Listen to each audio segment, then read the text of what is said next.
All right, so it has been 13 years since the original film came out in 2009, and the grandfather of 3D of filmmaking is back. But does his sequel hold up to the first? Well, let's talk about it. My name is Brandon Keith Avery, and this is just my opinion.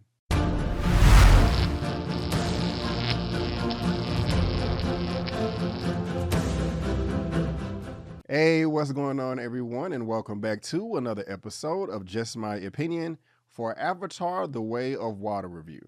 And if this is your first time finding me and you happen to like the video, please give me a thumbs up and consider subscribing. So yes, we're finally here with Avatar: The Way of Water, a film that I have been looking forward to for quite some time, and I am very, very excited to talk about it.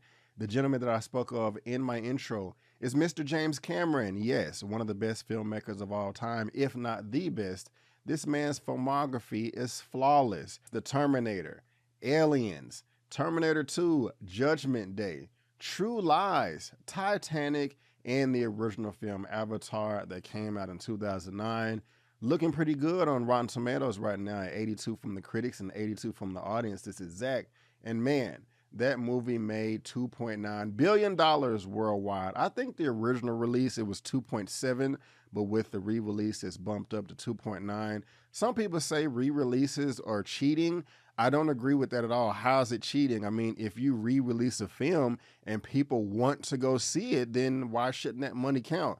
Re-release every film. If people decide to go see it, they'll go see it. If they don't, then okay, it didn't want a re-release. But $2.9 billion worldwide for the first film, and I will talk about what I think the sequel, The Way of Water, will make at the end of this review. But like I said, guys, most of us know who James Cameron is.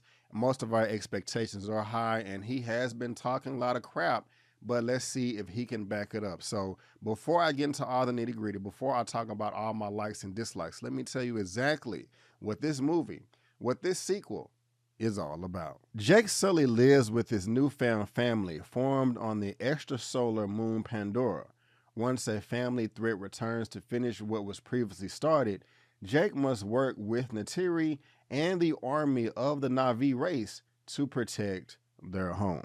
So the first thing that I actually loved about this movie is an aspect that was in the first, and that is the scale of this movie. As soon as you see the first frame, everything is so big, so huge, so gigantic. And I love that you are immediately transported to another world, and that is exactly what you're supposed to get, or what most people want when they're trying to check out for a few hours and go to the theater to have a fun-filled experience. The next thing that I loved about this film is pretty obvious. It's the main reason why we're going to go see this movie is the visuals. Gosh, this guy does the best visuals in the land. This movie was so beautiful. The first one blew us away with the visuals, and this one is a step up. I mean, it's 13 years later, so you can expect the technology to enhance across the board. And then it is clear as day of how they have upgraded everything, and I loved every moment of it. Also about 3D, I'm not gonna lie to you, we don't see much 3D nowadays, and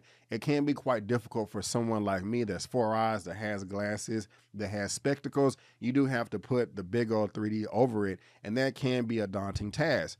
I'll be honest, as soon as I did put on the 3D glasses, I was very annoyed. I was like, damn, like I just forgot how uncomfortable this can possibly be, especially if the movie is not good. And so I was a little frustrated, but I'm not gonna exaggerate. About a good 25 to 30 seconds after the movie started and that 3D kicked in, there were no more issues at that point in time. I really didn't notice the glasses that I had on until the end of the film when it was time to take it off. And y'all, that 3D is cold as hell. Like, what? You like, if you're worried about 3D and it's going to give you a headache and you're not going to like it and it's going to be weak and all that, no, don't worry about that, because I remember in 2009 when the first Avatar came out, I think a couple of months before that, it was like a Valentine's horror 3D movie that came out, so it kind of beat James Cameron to the 3D. I mean, not 3D like, you know, James Cameron invented it. I mean, 3D been around since the 70s, you know, and it comes and goes. But, you know, there was, besides that movie, there were a lot of 3D crap fest that came out, and it just turned people off from 3D. But Avatar is the movie that set the standard. This movie, again, if the creators and the producers and the execs wants to spend as much time, money, and resources and energy to make newer 3D movies as good as Avatar or Avatar: The Way of Water, Avatar 2, it could come back as well. I'm open for it because I was just so blown away with the 3D in this movie. You really can sense the depth of all of these characters, the creatures, the forest, above ground, in the sky, and underwater. You can feel the depth. There was a few moments to where it does pop out on the screen, but not even that much, or at least for me. But the depth was great, and that 3D really did enhance it and make the whole experience that much better. I also really love the upgrades of technology. They did not put up some type of title card to show you exactly what year this is taking place, but just like in real life, I think this film takes place about 13 or 15 years after the original film. We kicked the Sky People's butt. They went back to Earth or wherever they were. I wish they stayed there, but now they're back, and I think it's a 13-year gap, not in real life, but in the actual events of the film. And in that '09 version, now, of course, the movie took place, and I think in like year 2156 or 2183. And so, of course, we're going to have some technology and advancements that, you know, we don't have today in 2009 and in 2022. It was blown away in '09 with all the technological advancements. And even in this film right here, we still have the technology, but there's some new stuff as well. Like, okay, hey, 13 years ago, it took us this amount of time to build a building. Now with these robots, we can do it in this amount of time or just a number of hours. I'm like, okay, hey, that's what's up. I like that right there. And it's not just one piece of technology. It's like across the board. The ships, the screwdrivers, electronics, cables, whatever. They stepped it up, and I really did like that. Another thing that I really liked is the way that they recapped what happened in 2009 and also how they bridged that what's going on right now in the future, in modern time, in the present time. I did like that a lot. Whether you watch the original film or not to get a refresher, I don't think it's necessary at all, but they did do a great job of recapping exactly what happened in '09, showing you a bit of events that happened right after that behind the scenes, and then fast forwarding you up to the present timeline. So that was much appreciated too. I also love the human and Na'vi relationships on the protagonist side and the antagonist side as well. Of course, we know from the original film that everybody did not turn into a Na'vi alien. You know, there was some humans and back and forth as well on the antagonist side. I don't want to spoil anything for you here, but there was some nice developments in this film. So I was like, oh, okay, I had no idea y'all was going to take it there. This is a unique, intriguing idea, and I like it, and I can't wait to see where it goes. And pretty much everything that you liked in the first film or loved is here in the second film, plus some new additions, and that also makes the film great. Now, even with the advancements of the technology and the 3D and the effects and all of the bright colors, etc., none of that would work in this sequel, in this movie, if you did not care about the characters.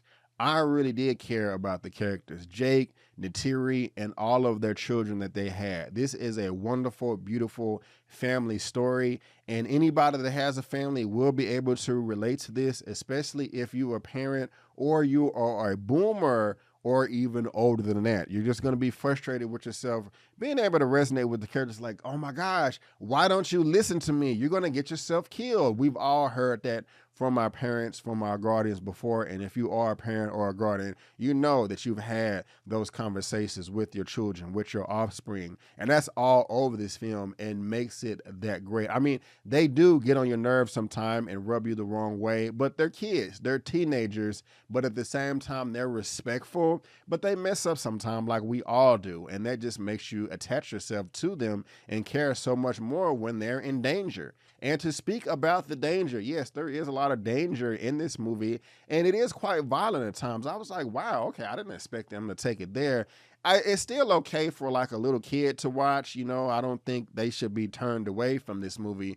I wouldn't say that this is a hard PG-13, but it's clearly PG-13. But there is danger, and the action is nice. There was a few moments to where I was at the edge of my seat, biting my nails, holding myself like, oh man, I hope they get out of this situation, dodge those bullets, dodge those knives, and this creature that's trying to eat you much faster, because I don't want you to die. I want you to live. I want you to survive, and I want you to live in a heavenly bliss on Pandora with your family. And I don't want to live on Earth anymore, y'all. I want to move to Pandora and live on these beaches and live on these forests and live in the mountains. I don't want to be down here on Earth no more with all these stupid people destroying the planet. I want to go to Pandora because it was that beautiful. But even going back to the action was top notch. And what I really like about the action is in the first film, at the conclusion, it was a big showdown, just a big war. And of course, there's a war in this film as well, but completely different from the first film. It is not a repeat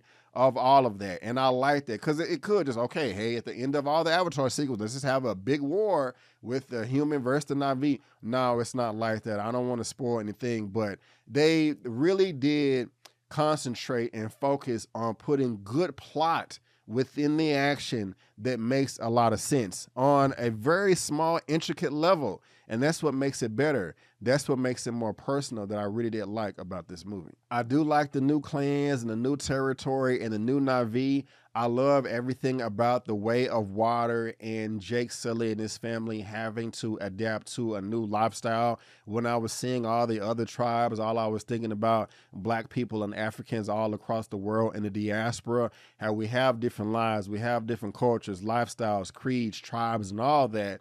And the way they acted in this movie is sometimes the way we act in real life. And so I was able to relate to that a lot. And I can't wait to talk about that more if I do some type of spoilery review. And this was going to turn into a gripe, but this is now a triumph.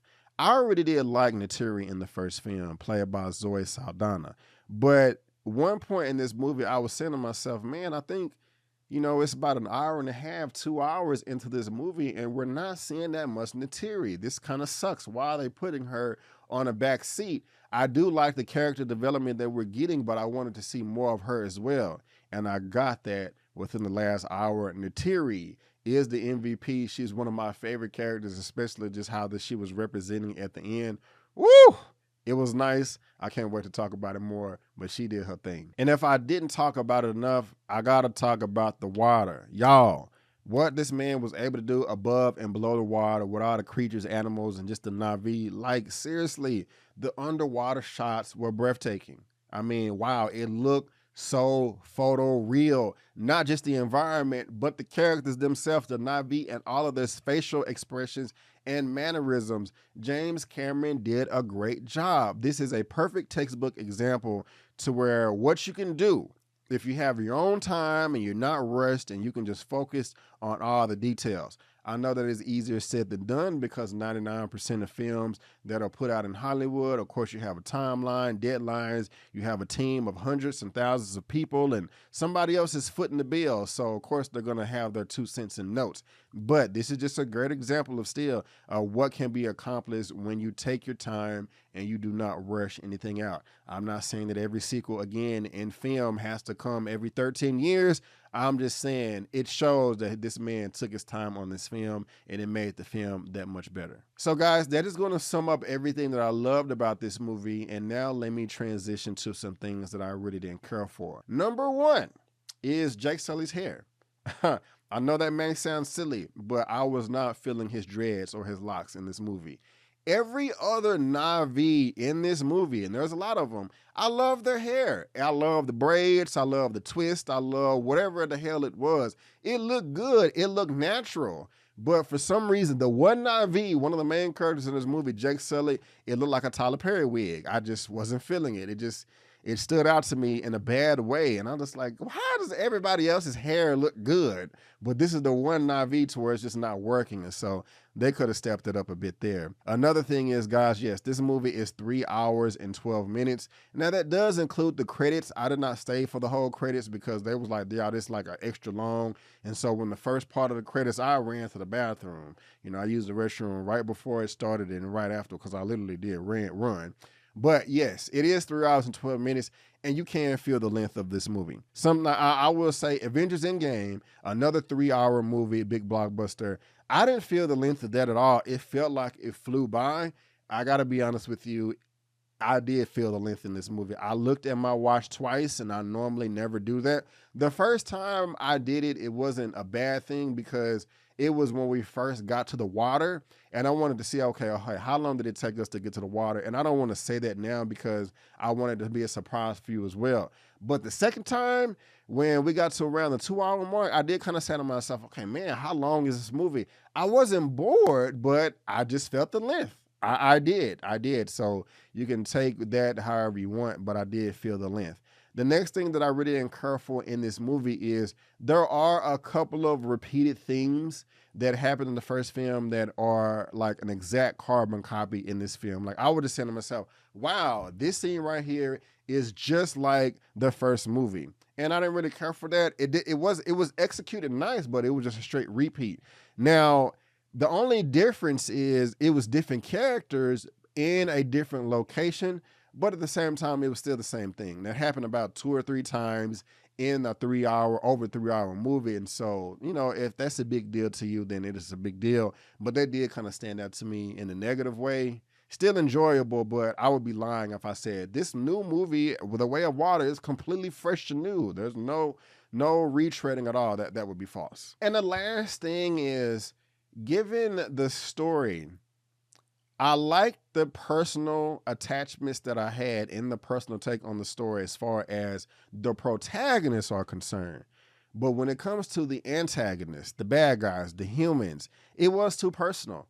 I'm like, wait a minute, you have Earth and Pandora and this moon and this just giant body of land and water, and this is the main plot point for the antagonist. It's just a little bit too personal for me. There's much more story to be told. Yes, we may get a Avatar 3, 4, and 5, and even maybe 6 or 7 that just came out, because there's a lot of story to be told, but I was just kind of saying to myself, really, from the antagonist point of view, this is all y'all are after in this whole 3-hour movie? Y'all, we could have fleshed out more as far as the goal of the antagonist in this movie. It was just a bit too personal and too petty for me and my taste. But guys, that's going to sum up all of my gripes and all of my good things as well. Overall, this is an amazing film. I loved it, and I cannot wait to see it again. I will give my rating for this movie at the very end of this video. But for now, guys, that is just my opinion, and I want to thank you so much for tuning in. If you did enjoy this movie, please go ahead and give me the thumbs up and subscribe to the channel. If you do subscribe to my channel, you're going to get movie reviews, spoiler movie reviews, series reviews, a weekly movie news roundup show, trailer reactions, got some Black Panther Wakanda Forever footage right there. Welcome to Chippendales. Is anybody watching this? I stopped recapping it because the views suck, but also some out of theater reactions. But guys, if I had to rate Avatar: The Way of Water out of a 1 out of 10, I would give this movie a 9 out of 10. Yes, a 9 out of 10. And I do think that this is a better movie than the first one. And my predictions of this movie as far as what it will make at the box office is $3.5 billion worldwide. Yes, $3.5 billion worldwide. I just don't see how it can't make that amount of money, especially with it being better than the first film. I have more commentary about that on my pregame video, so you can check that out as well. But guys, again, I just want to thank you so much for tuning in. And before you go, don't forget that my name is Brandon Keith Avery, and that's just my opinion. Peace.